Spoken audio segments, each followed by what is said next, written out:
சசோஹம் ஸ்வாஹா.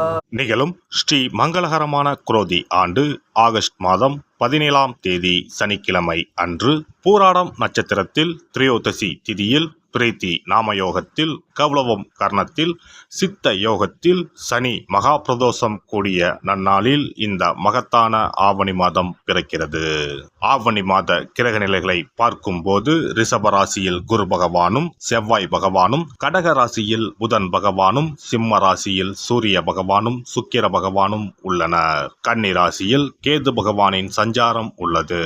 கும்பராசியில் சனி பகவான் வக்கரத்தில் உள்ளார். ராகு பகவான் மீனராசியில் பயணம் செய்கிறார். இந்த மாதம் கிரகங்களின் பெயர்ச்சி என எடுத்துக்கொண்டால் ஆவணி மாதம் 10ஆம் தேதி செவ்வாய் பகவான் ரிஷப ராசியில் இருந்து மிதுன ராசிக்கும், சுக்கிர பகவான் சிம்ம ராசியில் இருந்து கன்னி ராசிக்கும் பெயர்ச்சி அடைகின்றனர். ஆவணி மாதம் 15ஆம் தேதி புதன் பகவான் கடகராசியில் இருந்து சிம்ம ராசிக்கு இடப்பெயர்ச்சி அடைகின்றார். இந்த கிரகங்களின் பெயர்ச்சி மற்றும் சிம்மத்தில் இணையும் சூரியன் புதன், கன்னி ராசியில் இணையும் கேது சுக்கிரன் ஆகிய கிரகங்களால் இந்த ஆவணி மாதத்தில் உங்கள் ராசிக்கு உண்டாகும் சுப பலன்கள் என்ன என்பதனையும், அசுப பலன் ஏற்படுமாயின் ராசிக்காரர்கள் செய்ய வேண்டிய பரிகாரம் என்ன, வழிபட வேண்டிய தெய்வம் யார் என்பதனை பற்றி விரிவாக காண்போம். உங்கள் வாழ்வில் வளமும் நலமும் செல்வ செழிப்பும் பெற்று வாழ்வில் உயரிய நிலையை அடைய எல்லாம் வல்ல எம்பெருமானை வேண்டி விரும்பி கேட்டுக்கொள்கிறேன். கடின உழைப்பினால் மட்டுமே வாழ்வில் வளம் பெறும் கன்னிராசி அன்பர்களே, நீங்கள் உணவிற்கு முக்கியத்துவம் அளிப்பவர்கள். இந்த மாதம் எதிலும் கவனமாக இருப்பது நன்மை தரும். சுக்கிர பகவானின் சஞ்சாரம் பணவரத்தை அதிகப்படுத்தும். பேச்சின் இனிமை சாதுரியம் இவற்றால் எடுத்த காரியங்கள் கைகூடும். புண்ணிய காரியங்களில் நாட்டம் அதிகரிக்கும். தந்தையுடன் வீண் வாக்குவாதங்களை தவிர்ப்பது நல்லது. அவரை அனுசரித்து செல்வது மிக நல்லது. பூர்வீக சொத்துக்கள் மூலம் வரவேண்டிய லாபம் தாமதப்படும். தொழில் வியாபாரத்தில் எதிர்பார்த்த லாபம் பெற கடினமாக உழைக்க வேண்டியிருக்கும். புதிய ஆர்டர்கள் கிடைப்பதில் தாமதம் உண்டாகும். உத்தியோகத்தில் இருப்பவர்கள் கூடுதலாக உழைக்க வேண்டியிருக்கும். முயற்சிகள் எதிர்பார்த்த பலன் தராமல் போகலாம். வீண் அலைச்சல்கள் உண்டாகலாம். குடும்பத்தில் இருப்பவர்கள் உங்களின் ஆலோசனைகளை கேட்டு எதையும் செய்வார்கள். கணவன் மனைவிக்கு இடையே இருந்து வந்த பிரச்சனைகள் நீங்கும். பிள்ளைகளுடன் அனுசரித்து செல்வது நல்லது. பெண்களை பொறுத்தவரை எதிலும் முழு கவனத்துடன் ஈடுபடுவது நன்மையை தரும். பணவரத்து எதிர்பார்த்தபடி இருக்கும். கலைத்துறையினர் மற்றவர்களுக்கு உதவ போய் வீண் பழிகளை ஏற்பர். கவனம் தேவை. தொழில் தொடர்பான அலைச்சல்கள் அதிகரிக்கும். ஆனால் பணவரத்து திருப்திகரமாக இருக்கும். மற்றவர்களின் கருத்துக்களுக்கு மதிப்பு கொடுப்பது நன்மை தரும். அரசியல் துறையினருக்கு கூடுதல் பணி சுமையை ஏற்க வேண்டி இருக்கும். மேலிடத்தில் உங்களது கருத்துக்களை தெரிவிக்கும் போது கவனமாக பேசுவது நல்லது. வீண் அலைச்சல் தடை தாமதம் ஏற்படலாம். கவனம் தேவை. புதிய முயற்சிகளை தள்ளி போடுவது நல்லது. மாணவர்களுக்கு கல்வியில் வெற்றி பெற அதிக ஈடுபாட்டுடன் படிப்பது நன்மையை தரும். வீண் அலைச்சல்கள் ஏற்படலாம். நட்சத்திர பலன்கள் உத்திரம் 2, 3, 4ஆம் பாதங்கள். இந்த மாதம் வீண் கவலை ஏற்பட்டு நீங்கும். உடல் ஆரோக்கியத்தில் கவனம் தேவை. உங்களது சொத்து தொடர்பான விவகாரங்களில் தாமதம் ஏற்படும். பக்தியில் நாட்டம் அதிகரிக்கும். நெருங்கிய நண்பர்களிடம் மனஸ்தாபம் ஏற்படலாம். அஸ்தம் நட்சத்திரம். இந்த மாதம் தொழில் வியாபாரத்தில் ஈடுபட்டு இருப்பவர்கள் பார்ட்னர்கள் மற்றும் வாடிக்கையாளர்களிடம் அனுசரித்து செல்வது நன்மையை தரும்.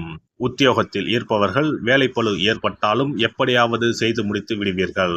சக ஊழியர்களின் ஒத்துழைப்பும் இருக்கும். சித்திரை 1, 2ஆம் பாதங்கள். இந்த மாதம் குடும்பத்தில் இருப்பவர்களுடன் ஏதாவது ஒரு வகையில் வாக்குவாதம் உண்டாகும். கணவன் மனைவிக்கு இடையே சிறு சிறு மனஸ்தாபம் உண்டாகும். சகோதரர்களிடம் கருத்து வேற்றுமை ஏற்படலாம். வெளியூர் பயணங்கள் செல்ல வேண்டி இருக்கும். புதன் கிழமையில் அருகில் இருக்கும் காவல் தெய்வத்தை வணங்க மனதில் இருந்த குழப்பம் நீங்கி நிம்மதி உண்டாகும். கடன் பிரச்சனைகள் தீரும். சிறப்பு பரிகாரம். சொந்த வீடு அமைவதற்கு ஆன்மீக பரிகாரம். சொந்த வீடு கனவு நிறைவேற வேண்டும் என்பதற்காக எத்தனையோ கோவிலுக்கு சென்று எத்தனையோ பூஜை வழிபாடு என செய்தும் ஒன்றும் நடக்கவில்லை என்பவர்கள் வீட்டிலேயே இந்த எளிய பரிகாரத்தை செய்து வந்தால் நல்ல பலன் கிடைக்கும். எளிமையான இந்த 2 பரிகாரங்களை செய்து வந்தால் விரைவில் சொந்த வீடு யோகம் அமையும். அதனால் நம்பிக்கையுடன் இந்த சக்தி வாய்ந்த வழிபாட்டை செய்து வரவும். எவ்வளவுதான் சொத்து பணம் இருந்தாலும் நமக்கென்று ஒரு வீடு இல்லை என்றால் அது மனக்குறையாகவே இருக்கும். சொந்த வீடு வாங்க முடியவில்லையே என்பது பலரின் ஏக்கமாகவும் கனவாகவும் இருந்து வருகிறது. சொந்த வீடு வாங்க வேண்டும், வாங்கிய இடத்தில் விரைவில் வீடு கட்ட வேண்டும், ஏற்கனவே துவங்கியிருந்த வீட்டின் பணிகளை பணப்பற்றாக்குறையால் கட்டி முடிக்க முடியவில்லையே என்ற கவலையில் இருப்பவர்கள் ஏராளம். இப்படிப்பட்டவர்கள் வீட்டிலேயே எளிமையான 2 பரிகாரங்களை தொடர்ந்து செய்து வந்தாலே போதும். சொந்த வீடு வாங்க வேண்டும் என்று நினைப்பவர்கள், அதற்கான முயற்சியில் ஈடுபட்டிருப்பவர்கள் ஒரு சிறிய அகல் விளக்கில் விளக்கெண்ணெய் ஊற்றி தீபம் ஏற்ற வேண்டும். மகா விஷ்ணுவின் அவதாரங்களில் ஒன்றான வாமனரை மனதில் நினைத்து சொந்த வீடு அமைய வேண்டும் என்று பிரார்த்தனை செய்து கொண்டு மாதந்தோறும் வரும் திருவோண நட்சத்திரத்தன்று வீட்டின் அக்னி மூலையான தென்மேற்கு மூலையில் இந்த விளக்கை ஏற்றி வைக்க வேண்டும். அக்னி திசை என்பது மண்ணுக்குரிய திசையாகும். அதாவது அங்காரகன் எனப்படும் செவ்வாய் பகவானுக்கு உரிய திசை இதுவாகும். 3 அடி மண் கேட்டு 3 உலகையும் அளந்தவர் வாமனன். அதனால் அவரை நினைத்து பால் பாயசம் நிவேதனமாக படைத்து வழிபட்டு வந்தால் விரைவில் சொந்த வீடு யோகம் அமையும்.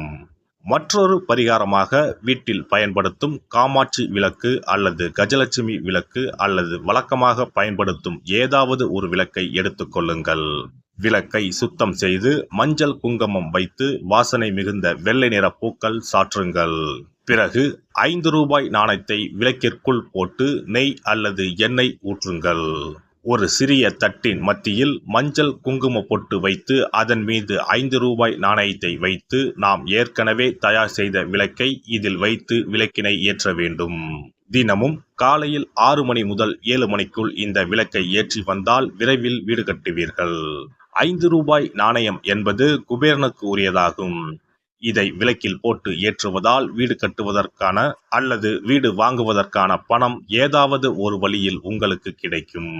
காலை 6 மணி முதல் 7 மணி வரையிலான நேரம் என்பது ஞாயிற்றுக்கிழமையில் சூரியன், திங்கள் கிழமையில் சந்திரன், செவ்வாய்க்கிழமையில் செவ்வாய், புதன் கிழமையில் புதன், வியாழக்கிழமையில் குரு, வெள்ளிக்கிழமையில் சுக்கிரன், சனிக்கிழமையில் சனி என நவக்கிரகங்களில் பாவ கிரகங்களான ராகு கேதுவை தவிர்த்து மற்ற 7 கிரகங்களையும் குறிக்கும் ஹோரை நேரமாகும். இந்த நேரத்தில் விளக்கு ஏற்றுவதால் நவக்கிரகங்களின் அருள் கிடைத்து பூமி யோகம் உண்டாகும். எந்த ஒரு பரிகாரம் என்றாலும் மனதில் முழு நம்பிக்கையோடும் இறைவனை உறுதியாக வேண்டி வழிபாடு செய்தால் மட்டுமே பலன் தரும். எளிமையான இந்த பரிகாரத்தை தொடர்ந்து செய்து பயன் பெறுங்கள். எல்லாம் வல்ல இறையருளால் நீங்களும் உங்கள் அன்பு குடும்பமும் உடல் நலம், நீலாயுள், நிறை செல்வம், உயர் புகழ், மெய்ஞானம் ஓங்கி வாழ்க வளமுடன். இந்த வீடியோ பதிவு உங்களுக்கு பிடித்திருந்தால் லைக் பண்ணுங்க, கமெண்ட் பண்ணுங்க, ஷேர் பண்ணுங்க, மறக்காம சப்ஸ்கிரைப் பண்ணுங்க, பக்கத்துல இருக்கிற பெல் பட்டனை கிளிக் பண்ணுங்க. நன்றி, வணக்கம். ஓம் நமச்சிவாய, சிவாய நம.